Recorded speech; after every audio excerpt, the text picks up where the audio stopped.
उस सीन की शूटिंग के दौरान जहां अमिताभ बच्चन रेत में दबे हुए हैं, आराम के लिए शूटिंग रुक गई थी। अमिताभ ने रेत से बाहर आने से इनकार कर दिया और कहा कि वह रेत में ही पड़े रहेंगे, क्योंकि अगर वो बाहर आए तो दोबारा वापस गए तो उनके आसपास मक्खियाँ और गर्मी के बावजूद सौर प्रकृतियाँ नहीं लगेगा।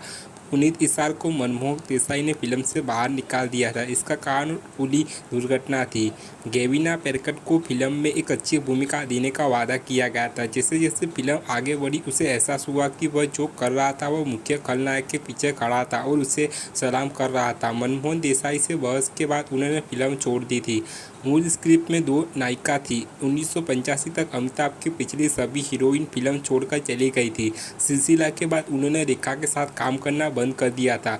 परवीन ने देश छोड़ दिया था। जिनेत की शादी हो रही थी। राखी ने मां की भूमिका निभानी शुरू कर दी थी। हेमा को दमदार कंटेंट बेस्टर रोल के लिए चुना जा रहा था। मनमोहन देसाई ने रीना रॉय से संपर्क किया, जो नसीब में एक गैर रोमांटिक फिल्म को छोड़कर उस समय तक कभी भी अमिताभ की नायिका नहीं बनी थी। हालांकि रीना मोहसिन से शादी कर रही थी और उन्होंने संन्यासी घोषणा कर दी थी। उस समय देसाई ने मुख्य भूमिका खत्म कर दिया था। अमृता सिंह की भूमिका बढ़ गई थी। अमृता, जो पारंपरिक मानकों के हिसाब से बहुत अधिक स्त्री नहीं थी, को फिल्म के बाद उपनाम मर्द सिंह मिला था। वह दर्पण दृश्य जिससे अमिताभ नशे में धुत प्रेम चोपड़ा की मूर्ख बनते हैं, दिलीप कुमार और जीवन अभिनीत फिल्म कोहिनूर के एक समान दृश्य से कॉपी किया गया था। कोहिनूर का दृश्य भी मौलिका नहीं था। इसे आई लव लूसी के एक दृश्य से कॉपी किया गया था, जो सवय मार्कस ब्रदर्स की फिल्म डार्क सूप के मूल दृश्य के लिए श्रद्धांजलि थी। अमिताभ के किरदार की प्रेरणा फैंटम कॉमिक्स को मिली थी। फैंटम में मर्द में अमिताभ के किरदार की तरह एक घोड़ा और कुत्ता था। डैनी डेंचोपा को सबसे पहले डैन धनोआ की भूमिका की पेशकश की गई थी। उन्होंने इससे इनकार कर दिया क्योंकि वह अमिताभ बच्चन के साथ एक फिल्म में दमदार भूमिका चाहते थे। डैन धनोआ की आवाज़ को एक डबिंग आर्टिस्ट ने डब किया था। ऐसा डैन धनोआ की खराब हिंदी के कारण हुआ था। उन्होंने गुलशन ग्रोवर पर मुंह खोलने पर और पूरी फिल्म इंडस्ट्री को इस बारे में बताने का आरोप लगाया था। जब डैन धनोआ ने यह फिल्म साइन की तो उन्हें यह भी नहीं पता था कि मनमोहन देसाई कौन है। इसके बाद ही उन्हें एहसास हुआ कि वह कितने बड़े निर्देशक थे। अमिताभ को यह आश्चर्यजनक लगा कि वह अमृता सिंह के साथ काम कर रहे हैं। वह उसके साथ कॉलेज जाने के लिए एक ही बस में यात्रा करता था। अमृता के पिता कॉलेज में अमिताभ के सीनियर थे। लेडी हेलेना का किरदार मिथुन की पहली पत्नी हेलेना लुकना निभा रही थी। अनवर को मर्द के सभी गाने गाने के लिए साइन किया गया था। तभी अनवर ने अपनी कीमत बढ़ाने और अतिरिक्त पैसे वसूलने का फैसला किया था।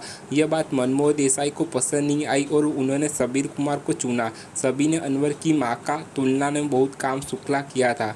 ब्राउनी नाम के कुत्ते ने इस फिल्म के लिए मनमोहन देसाई से 50 लाख रुपए चार्ज किए थे। मनमोहन देसाई ने जितेंद्र पर मद का क्लाइमेक्स सुनने और उसे आग और 16 के क्लाइमेक्स के लिए इस्तेमाल करने का आरोप लगाया था। मनमोहन देसाई और प्रकाश मेहरा के बीच युद्ध के चरम में दौरान मनमोहन देसाई ने टिप्पणी की, केवल एक शराबी ही शराबी जैसा फिल्म बना सकता है, जबकि एक मर्द केवल मर्द जैसी फिल्म बना सकता है। मेहरा ने जवाब दिया कि केवल एक कुली ही इतना नीचे गिर सकता है, इस तरह की टिप्पणियां कर सकते हैं। पूरे भारत में पहले हफ्ते का कलेक्शन 100% रहा था। मर्द 1985 की दिवाली रिलीज थी। डैन धनोआ का फिल्मी डेब्यू था। यूसुफ खान को मनिक ईरानी की भूमिका निभानी थी, लेकिन फिल्म की शूटिंग से पहले ही उनका निधन हो गया था। अमृता सिंह के करियर की सबसे बड़ी हिट फिल्म ने दिवंगत गायक मोहम्मद अजीज को भी जन्म दिया था। 2018 में अजीज को श्रद्धांजलि के दौरान उनके कई सहयोगी अचानक अजीज को श्रद्धांजलि देने के लिए मर्द तांगे वाले में घुस गए थे। निरूपा रॉय ने इस फिल्म में अमिताभ बच्चन की मां की भूमिका निभाई थी। हमेशा की तरह मनमोहन देसाई की फिल्मों जैसे अमर अकबर, एंथोनी सुहागा और गंगा जमुना सरस्वती, उन्हें दीवार हर एक्टर, लाल बादशाह आदि फिल्मों में भी अमिताभ बच्चन की मां की भूमिका निभाई थी। मर्द के बाद स्वास्थ्य समस्या के कारण राज कपूर और अजूबा का निर्देशन करने से इनकार करने के बाद शशि कपूर ने मनमोहन देसाई का अजूबा का निर्देशन करने की पेशकश की गई थी। मनमोहन देसाई ने भी मना कर दिया था क्योंकि वह स्वास्थ्य समस्या के कारण सेवानिवृत्त हो रहे थे। अमिताभ और जया बच्चन ने शशि कपूर को आत्मविश्वास को देखकर उन्हें सलाह दी कि वे अजूबा को खुद निर्देशित करेंगे। मर्द के संगीत के लिए मनमोहन देसाई ने लक्ष्मीकांत प्यारेलाल से मिलने का समय तय किया था। जब वो उनके कार्यालय में पहुंचे तो उन्होंने देसाई को बैठक रद्द करने किसी अन्य दिन करने के लिए कहा था। इससे मनमोहन देसाई आहत हुए थे और उन्होंने नवागत अन्नू मलिक को साइन करने का फैसला किया था।